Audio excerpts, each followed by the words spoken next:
Hozirgi paytda juda ham ko'p implantologlar va ortopedlar skaner yordamida qolip olish usuliga o'tishmoqda, lekin 90% holatlarda uchrayotgan muammolar bular full sirkonlarning sinishi yoki treshina berishi va titan balkalarning esa passiv o'tirmasligi hisoblanadi. Bugungi videoda ushbu muammolarga qanday yechim qilganligimizni ko'rsatamiz va video so'ngida ushbu usul orqali yasalgan balkamiz qanchalar passiv o'tirganligini mikroskop yordamida hamda rentgen orqali ko'rsatamiz. Assalomu alaykum. Ismim Shahzod, Artugate O'zbekiston asoschisiman. 4 yildan beri sifra olamidaman va shu kungacha 6 ta skanerni o'z faoliyatimda ishlatib sinab ko'rganman. Demak, nima uchun skaner yordamida qolip olinganda sirkon sinishi yokida balka passiv o'tirmasligi mumkin? Bunga asosan 3 ta sabab mavjud. Birinchi sabab bu vrachning skanerlashda tajribasining yetarli emasligi.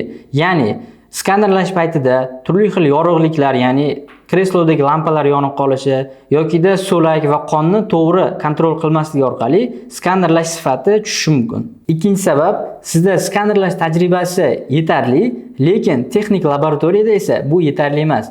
Bunday holatlarda ortopedik konstruksiyalarda passiv o'tirishda muammolar kuzatilishi mumkin. Uchinchisi, ko'pchilik e'tibor bermaydigan, lekin eng asosiy sabablardan biri bu skan markerning geometriyasi hisoblanadi. Odatda biz standart skan markerlardan foydalangan vaqtimizda skanerlash paytida skan markerga nur yuboradi va qaytgan nur hisobiga skan markerning geometriyasini hosil qiladi. Lekin minuslari nimada? Ba'zi paytlarda skan markerlarda to'liq nur qaytmaydi. Uning geometriyasiga bog'liqligi bo'lganligi uchun, ya'ni stitching xossasi deydi.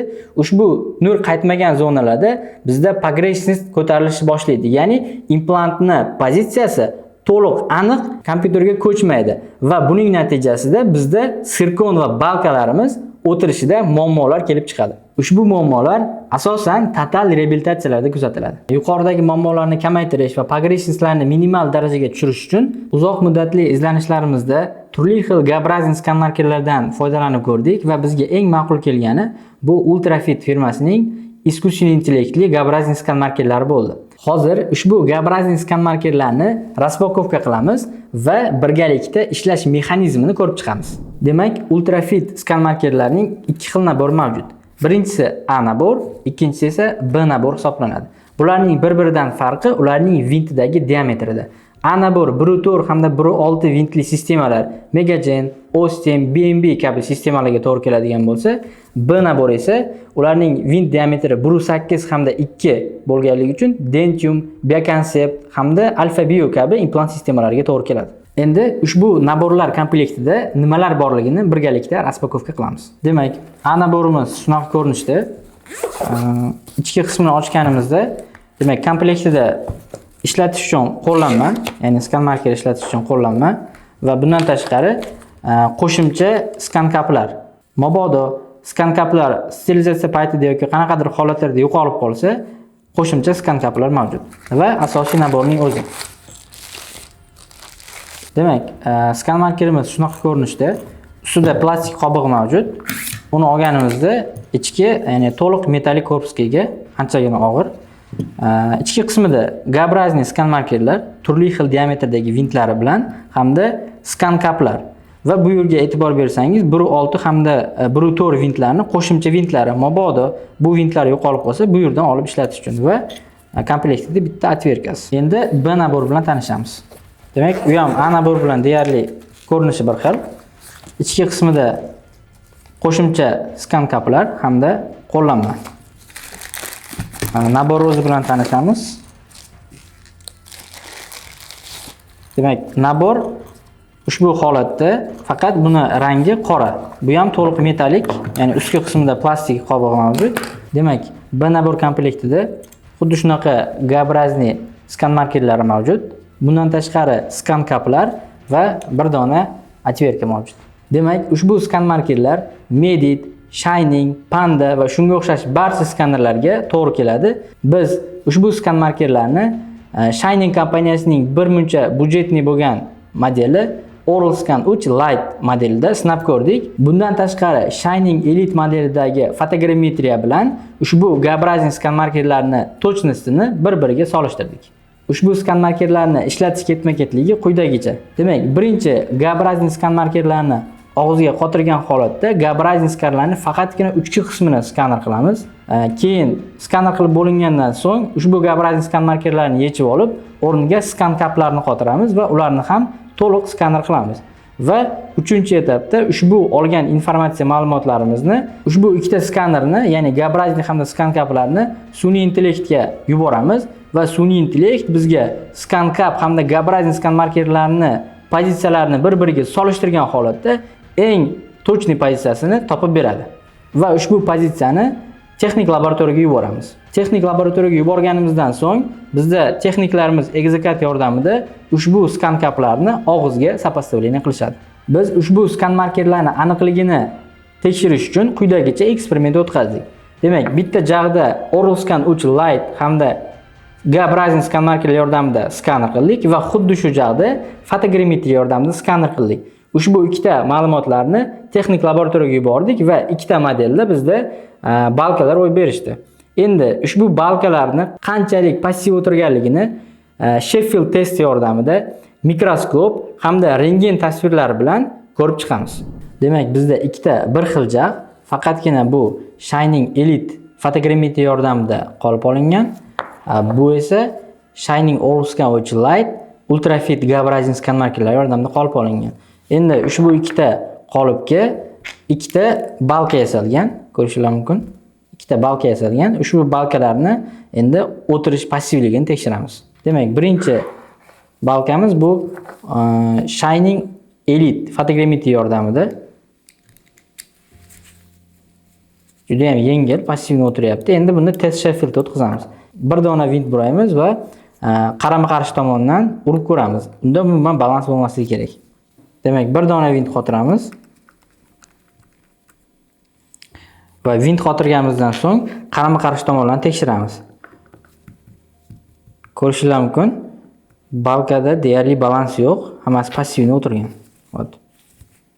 Endi xuddi shu testni Gabrazni skan markerida olgan modelimiz, ya'ni bu modelda tekshiramiz. Demak, balkani o'tirgizamiz va bir dona vint buraymiz. Va bunda ham balansni tekshiramiz. Ko'rishingiz mumkin, balans yo'q, hammasi ideal passivni o'tiribdi. Lekin ushbu test bizni qoniqtirmaydi.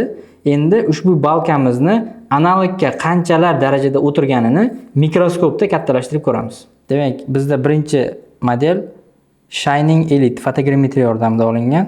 E'tibor bersangiz, mana bu zonadan ozgina biz bor yordamida ochganmiz, shu analogni ustupiga ko'rinish uchun. Va kattalashtirishni boshlaymiz.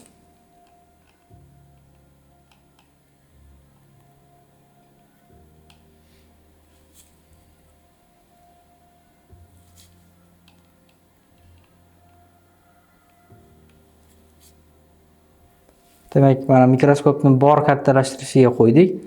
Endi buni biz olib ko'rishingiz mumkin, menimcha ideal o'tiryapti. Bu fotogrammetriyada olingan. To'liq ustupga o'tiryapti, hech qanaqa zazor orada yo'q. Endi xuddi shu eksperimentni Shining Oralscan uch Lite hamda Ultrafit skaner yordamida olingan modelni tekshiramiz. Endi bizda ikkinchi model Shining Oralscan uch Lite yordamida faqat fotogrammetriya emas, balki Gabrazni skan markerlar bilan olingan model. Bunda ham xuddi shunaqa ustupni ochib olganmiz. Endi buni kattalashtirib ko'ramiz.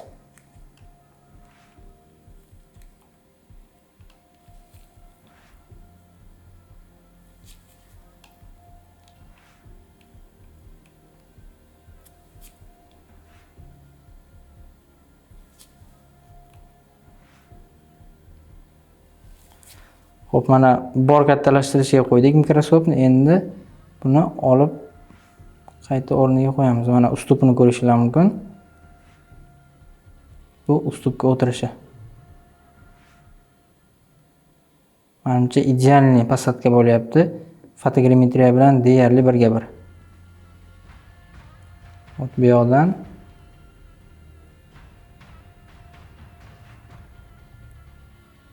bu yoqdan o'tirishi mana. Pasatka ideal. Bemalol bu pasatkani biz passivniy pasatka deb ayta olamiz. Lekin bu ham bizni qoniqtirmaydi. Endi biz ushbu balkamizni analogni ustupiga qanchalar darajada o'tirganligi va vintini qanchalar yaxshi qotganligini bilish uchun dental rentgen snimklardan foydalanamiz. Demak, ushbu barcha ma'lumotlar, ya'ni mikroskop, boshqa ma'lumotlar bizni qoniqtirmadi. Endi biz rentgen tasvirida balkani analog ustupiga qanchalar o'tirayotgani va vintini qanchalik darajada qotayotganini rentgen snimklarida tekshirib ko'ramiz. Demak, birinchi model Shining Elite skaneri, fotogrammetriyada olingan model. Ushbu rentgen suratlari ko'rishingiz mumkin. Ustuplariga ideal o'tirgan, barchasi hech qanaqa orada shel yo'q. Bundan tashqari vintlar ham oxirigacha qotgan. Endi xuddi shu testni Allscan 3 Lite G-Brazing skan markerlar yordamida olingan modelda tekshiramiz. Demak, bularda ham ko'rishingiz mumkin, ustuplariga ideal o'tiribdi va vintlari ham to'liq oxirigacha qotgan. Xulosa qilib aytadigan bo'lsak, agar sizda intraoral fotogrammetriya yoki ekstraoral fotogrammetriya bo'lmasa, Shiningning Elite'dan boshqa modellari, misol uchun Shining Lite yoki Medit yoki Panda shunga o'xshash skanerlar bo'lsa va total reabilitatsiyalarga ehtiyoj sezsangiz, ushbu total reabilitatsiyalardagi sirkon yoki balkalarni passiv o'tirishini ta'minlash uchun ushbu G-Brazing skan markerlarni sizga tavsiya beramiz. Ushbu G-Brazing skan markerlarni qanday skanerlash, ishchi intellekt bilan qanday ishlash va tish texniklarimiz uchun Exacat'da qanday foydalanish haqida maxsus 3 ta video mavjud. Ushbu raqamlarga aloqaga chiqsangiz, ushbu videolarni sizga yuboramiz va ushbu raqam orqali skan markerlar haqida to'liq ma'lumot olishingiz mumkin.